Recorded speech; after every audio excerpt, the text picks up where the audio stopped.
Letting go is one of the most difficult psychological processes a human being can experience. It requires emotional maturity, self-awareness, and the courage to release something or someone that once defined your sense of security, identity, or happiness. Whether it's the end of a relationship, the loss of a dream, or the fading of an old version of yourself, letting go isn't just about forgetting. It's about transforming your relationship with the past. It's about finding peace in acceptance rather than control, and learning to live with uncertainty instead of clinging to what once was. The psychology of letting go is the study of how the mind detaches from attachments, heals from pain, and restores emotional balance. Here are 7 key psychological insights that explain why letting go is so hard and so necessary. Human beings are wired for attachment. From the moment we are born, our brains are designed to bond with caregivers, with familiar environments, with ideas that give us meaning, and with people who make us feel safe. This instinct for connection is not simply emotional, it's biological. The brain releases powerful chemicals like dopamine, oxytocin, and serotonin when we experience love, comfort, or familiarity. These neurochemicals reinforce attachment by linking emotional satisfaction to specific people, places, or experiences. Over time, these bonds form neural pathways that associate safety and happiness with external elements. This is why letting go feels like tearing a part of ourselves away. It is not just a mental act, but a neurological one. The brain resists it because it perceives the loss of attachment as a threat to survival. When we form deep emotional bonds, especially those built over time, the attachment system in our brain strengthens those connections through repetition. We find comfort in predictability, in routines that involve people or things we love. The subconscious begins to equate these attachments with stability. So, when life demands that we let go, whether through breakups, death, or change, the brain interprets it as chaos. This chaos activates the amygdala, the part of the brain responsible for fear and anxiety. It begins sending distress signals that create the emotional storm we feel when we lose something precious. The heartache, the obsessive thoughts, the feeling of emptiness, these are not signs of weakness, but the brain's attempt to process detachment from its habitual source of comfort. The process of letting go, then, becomes a battle between biology and consciousness. Our rational mind might understand that something is over, that holding on only prolongs the pain. Yet our emotional brain refuses to release the bond because it is wired to seek safety in familiarity. This internal conflict is what makes moving on so slow and exhausting. The prefrontal cortex, which governs reasoning and long-term planning, must gradually override the emotional pull of the limbic system. It's almost like retraining the brain, teaching it that safety can exist even without what it once clung to. This process requires time, self-compassion, and often solitude. Interestingly, studies in neuroplasticity show that the brain can indeed rewire itself to form new attachments and meaning. When we consciously choose to let go, we are not erasing the bond. We are reshaping how the brain interprets it. We start to associate peace with acceptance rather than resistance, gratitude with what was instead of longing for what is no longer. Letting go, from a psychological perspective, is therefore not about detachment in a cold or indifferent way, but about recalibration, teaching the brain to find comfort in new spaces, new purposes, and new versions of the self. Over time, as those neural pathways adapt, the pain fades, and we begin to experience the profound freedom that comes when the mind no longer fights to hold what is gone. Letting go often demands a confrontation with the very nature of control. Human beings are inherently driven to seek mastery over their environment. We plan, predict, and pursue outcomes to create a sense of order in an unpredictable world. Control gives us the illusion of safety, of certainty. Yet life in its rawest form constantly defies that illusion. People leave, circumstances change, and the future refuses to unfold according to our design. The more we try to cling to what is slipping away, the more resistance we meet, and that resistance amplifies our suffering. Letting go, therefore, is not merely a passive act of surrender. It is a conscious psychological release of the need to control what cannot be controlled. In the human psyche, the desire for control is rooted in fear of loss, fear of uncertainty, and fear of the unknown. When something dear to us begins to change or end, we tighten our grip, believing that control can preserve it. But paradoxically, this grasping only deepens our emotional pain. Control feeds anxiety because it constantly reminds us of the gap between what we want and what reality is offering. The more we resist reality, the more we suffer. True peace begins when we recognize that acceptance is not defeat. It is alignment with the natural flow of life. To let go is to trust that even in uncertainty, life continues to unfold with meaning, even if that meaning is not yet visible to us. Psychologically, this process requires the ego to loosen its hold. The ego thrives on identity, my relationship, my success, my plan. When these attachments are threatened, the ego panics because it perceives loss as annihilation. It cannot distinguish between what happens to it and who it is. Thus, letting go feels like dying, but it is not the self that dies. It is the illusion of control that dissolves. The person who learns to release this illusion experiences a profound internal shift from anxiety to acceptance, from resistance to presence. They begin to understand that control is not power, awareness is. When one becomes fully present, there is no longer a need to manipulate outcomes. Reality as it is becomes enough. From a therapeutic perspective, this shift is deeply healing. Acceptance-based approaches in psychology such as mindfulness and ACD, acceptance and commitment therapy, emphasize that inner peace comes from observing one's thoughts and emotions without judgment, not from trying to change or suppress them. In this state of awareness, we begin to see that everything is transient. Emotions rise and fall, people come and go, experiences bloom and fade, and yet, the observer, the conscious self remains. Letting go, then, becomes an act of faith in that enduring self. Ultimately, the psychology of letting go teaches us that freedom is not about having control over life, but about no longer needing to. It is about finding stability not in the external world, but in one's inner equilibrium. When we release control, we don't lose power, we gain peace. Because in that surrender, we discover that what we sought to control was never ours to begin with. Letting go also means confronting the emotional attachments that shape our sense of identity. Every relationship, ambition, or belief we hold becomes a thread woven into who we think we are. When one of those threads begins to unravel, it feels as if a part of us is disappearing. This is why the act of letting go often triggers deep emotional turbulence, grief, anger, nostalgia, or even guilt. Our attachment is not just to the person, situation, or outcome itself, but to the story we built around it. The what could have been, the what should have been, or the who I was when this was mine. Psychologically, the pain of letting go is the pain of losing a piece of the narrative that made us feel whole. However, emotional attachment is not inherently unhealthy, it's part of being human. The problem arises when attachment becomes dependency. When our happiness and stability hinge entirely on something external, we surrender our inner peace to forces beyond our control.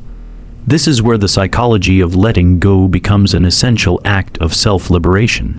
It doesn't mean becoming indifferent or emotionless. Rather, it means learning to love and value without clinging.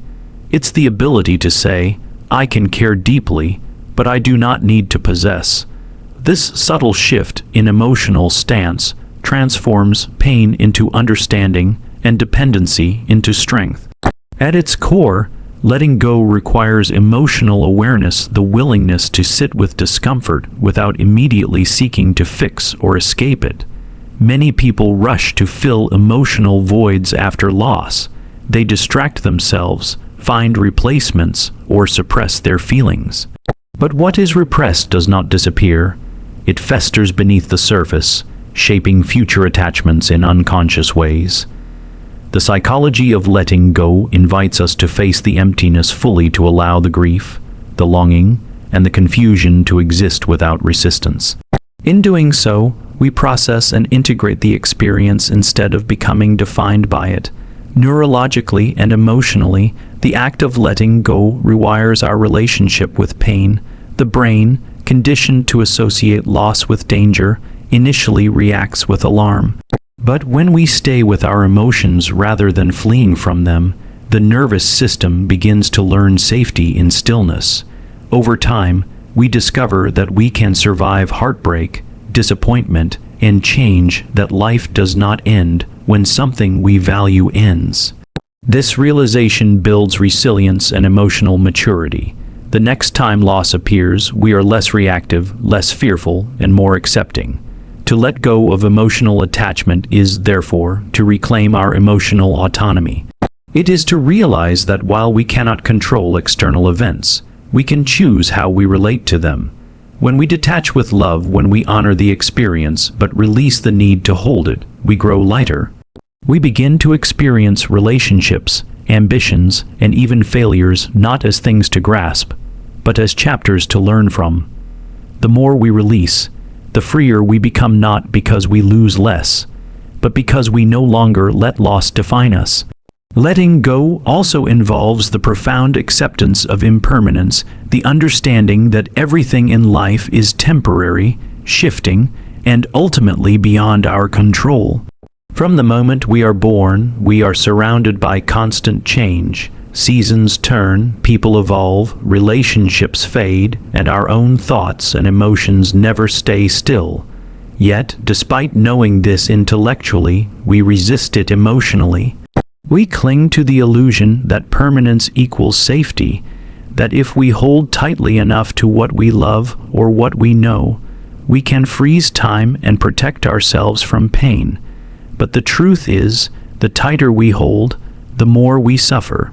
The psychology of letting go teaches us that peace arises not from control, but from acceptance, from learning to flow with life's transitions rather than fighting against them. Acceptance does not mean apathy or resignation. It is not a passive surrender, but an active choice to stop resisting reality. Many people confuse acceptance with weakness. They think it means giving up. But in truth, acceptance requires immense strength. It means facing things as they are, without the filter of how we wish they would be. It means standing in the truth, even when that truth is painful or uncomfortable. The mind often rebels against this. It says, "This shouldn't have happened," or "I can't live without this." These thoughts trap us in mental loops of regret and resistance. But once we begin to accept the truth that everything changes, that nothing lasts forever, something remarkable happens. The suffering begins to soften. Psychologically, acceptance is a form of emotional regulation. It allows us to process experiences fully instead of denying or repressing them. When we accept the impermanent nature of all things, we no longer waste energy trying to stop what's inevitable. Instead, we redirect that energy toward growth, healing, and presence. Acceptance opens space within the mind space that was once filled with struggle and resistance. In that space, peace begins to emerge naturally. It's not forced, nor is it dependent on circumstance. It's the quiet knowing that while change is unavoidable, it does not have to destroy us. From a deeper existential perspective, acceptance reconnects us with the rhythm of life itself. Just as the ocean's waves rise and fall, everything we experience follows cycles, beginnings and endings, gain and loss, birth and death. When we resist these cycles, we create friction within ourselves, feeling as though life is working against us. But when we align with them, when we allow endings to end and beginnings to begin, we discover that life is not cruel, but constantly renewing. The old must fall away for the new to take root. In learning to accept impermanence, we free ourselves from the prison of fear. We no longer dread change or loss, because we understand them as integral parts of the human experience. Letting go, then, becomes not an act of despair, but an act of wisdom. It is the realization that peace comes not from clinging to what fades, but from embracing the flow of what is. In the stillness of acceptance, we stop trying to control life, and for the first time, we begin to truly live it. Letting go requires forgiveness not just toward others, but also toward ourselves. It's one of the most challenging psychological processes a person can undergo, because it demands vulnerability and humility. Forgiveness is not about condoning harm or pretending pain didn't happen. It's about releasing the emotional burden that keeps us tied to the past. When we hold on to resentment, guilt, or self-blame, we unknowingly keep ourselves trapped in the very moments that hurt us. The mind replays old wounds as if keeping them alive could somehow protect us from being hurt again. But in truth, every replay is a rewounding. Forgiveness breaks that loop. It severs the emotional chain between us and what's gone, allowing healing to begin where bitterness once lived. To forgive others means to release the illusion that the past could have been different. People act out of their own unconscious patterns, fears, and limitations. Understanding this doesn't erase what they did, but it transforms how we relate to it. Instead of seeing ourselves as perpetual victims of their actions, we begin to see the situation as a lesson in our own resilience, boundaries, and awareness. In that shift, the power balance changes. The past no longer controls us. We reclaim the authority over our own emotional life. This is one of the deepest psychological transformations that letting go offers. Forgiving ourselves, however, is often even harder. We carry silent regrets, things we said, decisions we made, paths we didn't take. The inner critic feeds on those memories, convincing us that we should have known better, that our mistakes define us. Yet, the truth is, growth is impossible without error. To forgive ourselves is to recognize that we did the best we could with the awareness we had at the time. It means replacing self-condemnation with compassion and guilt with understanding. When we allow ourselves to be imperfect, we reconnect with our humanity. Self-forgiveness doesn't erase responsibility, it transforms it into wisdom. Psychologically, forgiveness functions as emotional detoxification. Anger and guilt are heavy emotions. They take up space, energy, and mental clarity. Studies show that chronic resentment and self-criticism are linked to anxiety, depression, and even physical illness. When we forgive, our nervous system relaxes, our thoughts become clearer, and our emotional resilience strengthens. Forgiveness is not just moral or spiritual, it's biological. It restores balance to the psyche. But forgiveness is rarely a single act. It's a process, one that unfolds layer by layer as we confront our pain and gradually loosen our attachment to it. Sometimes forgiveness means simply saying, "I no longer want this to define me."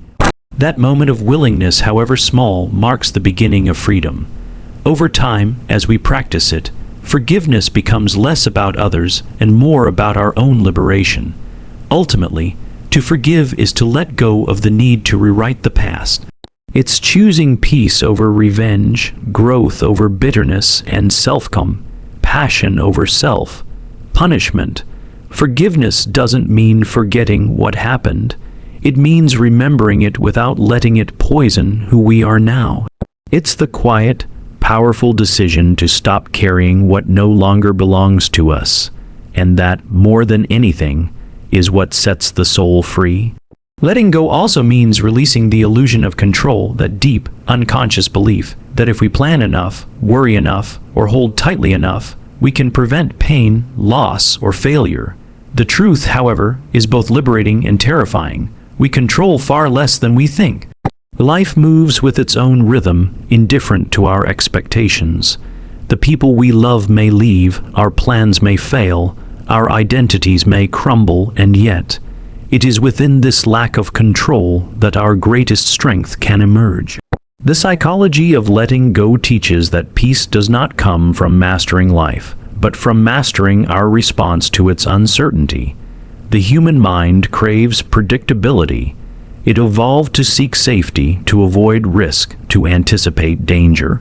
That's why uncertainty triggers anxiety. It's why we overthink, micromanage, and cling to the illusion that we can shape outcomes simply by worrying about them. But control, in this sense, is an emotional defense mechanism, a way of soothing fear by pretending we can dictate life's unfolding. The irony is that this very effort to control makes us more anxious, not less. We exhaust ourselves trying to direct forces beyond our reach, and in doing so, we disconnect from the flow of existence. Letting go of control is not the same as becoming careless or passive. It means learning to trust not in blind fate, but in the natural order of things, in our ability to adapt and respond wisely when change comes. It means surrendering to the present moment, recognizing that reality, as it is right now, is the only place life truly happens. When we release the compulsion to control everything, we begin to live more authentically. We act not from fear, but from clarity. We make choices based on values, not anxieties.